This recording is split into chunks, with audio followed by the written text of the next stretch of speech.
Not much. I'm standing on stage talking to people too much. My friends tell me that I'm really good at impressions, which makes sense. It took a lot of not working out to get this big. I deserve for people to know I was sitting in the seat I was just in. It also took a lot of alcoholism to get this big. I used to be a raging alcoholic. Don't worry, I'm a functioning one now. But at one point, I was homeless, living in my car with a DUI suspension, so I couldn't even drive that car I was living in. But worst of all, I was working at fucking Taco Bell, where just the dregs of human humanity come into. And I was like, if these people can afford to have a house, I should be able to too. Now, once I got into comedy, my cousin bought me a book where it defined what a comedic hero is. And it's someone who doesn't necessarily have the skills to handle a situation, but they keep trying and don't give up hope. And I realized that's why my life is fucking hilarious. Because I don't have the skills to handle any situation. Like this. You see this? I was told to dress nice, and this is what I did. And I'm just hoping you don't realize it makes me look like Mr. Penguin from Batman. Now, because I look as I do, a lot of people also gave up hope on me. Like my mom, when I was 14, in the car, serenaded me with Don't Ya by the Pussycat Dolls. She goes, don't you wish your girlfriend was hot like me? No! You're 45 years old, you're 110 pounds, have a black tooth, and cigarettes smell like you. I think I can aim a little fucking higher. Like Kelly Clarkson, for instance. Okay, I can't get Kelly Clarkson, but all my friends used to be like, why do you like Kelly? Like, she's gotten big recently. Like, have you fucking looked at me? Like, when I go out in public, people don't call me chief or boss. They call me big guy. And they're not talking about my height.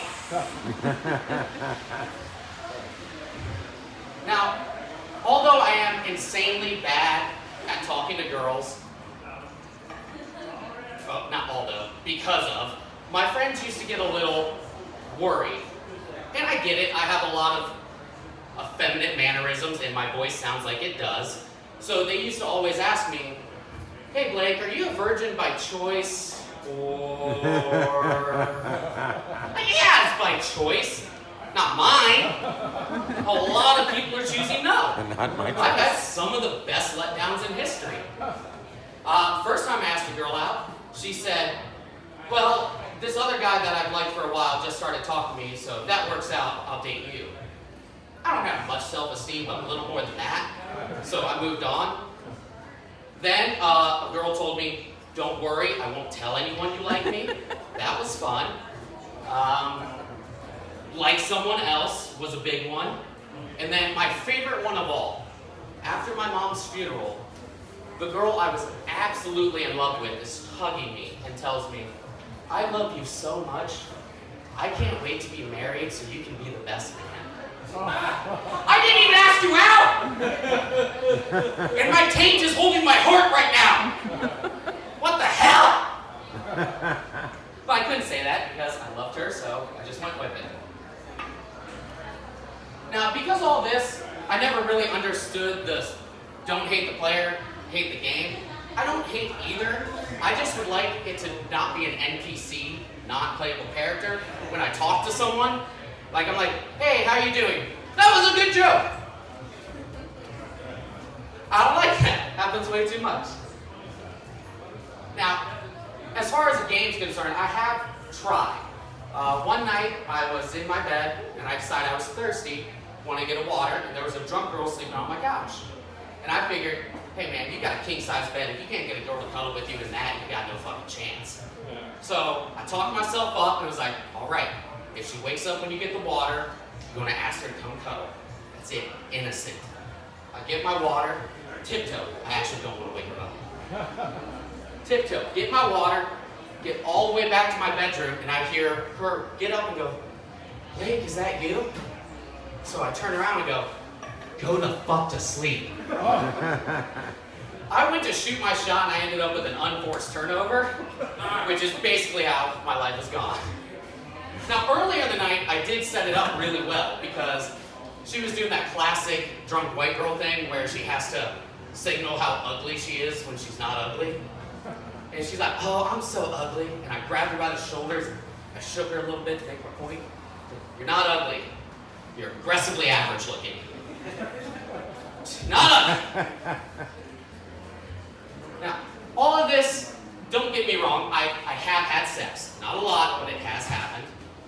And there's videotape of this because a girl wanted me to role play with her and put it online.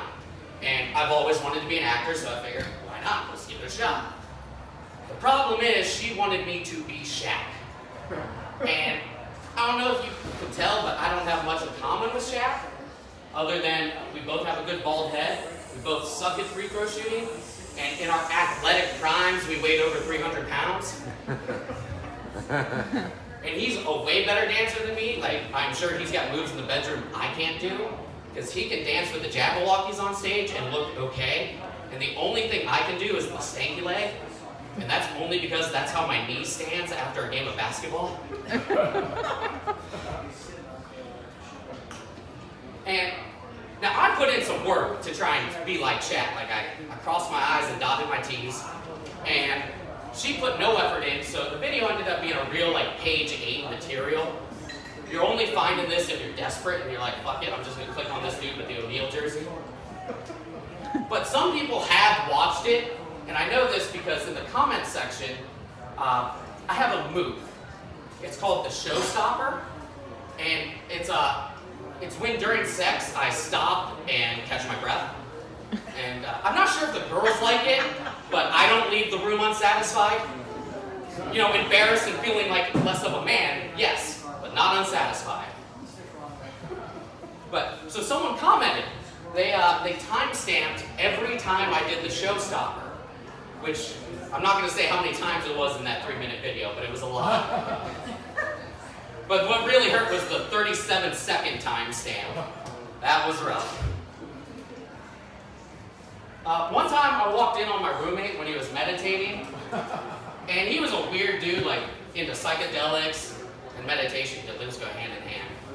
I walked in, he got all pissed off at me, and I was like, oh man, I'm sorry. He's like, no, it's cool.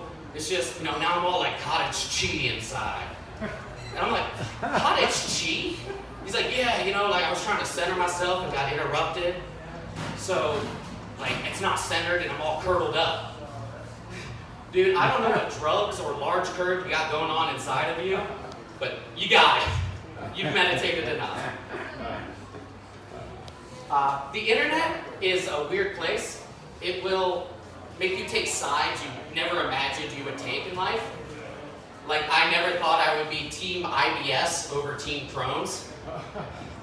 But WebMD makes Crohn's fucking scary. When I was 25, I was forced to figure out if I was a man or not by a bee. Not a murder hornet, just a bee. It landed on me, and I'm not going to do the whole time, but for a good 25, 30 seconds, I pulled this maneuver. Then, after that, I planted my feet, looked a grown man, dead in his eyes and said, please save me. And if that doesn't explain why I was so bad at talking to girls, I don't know what does. But you guys have a great night. Thanks for listening to me.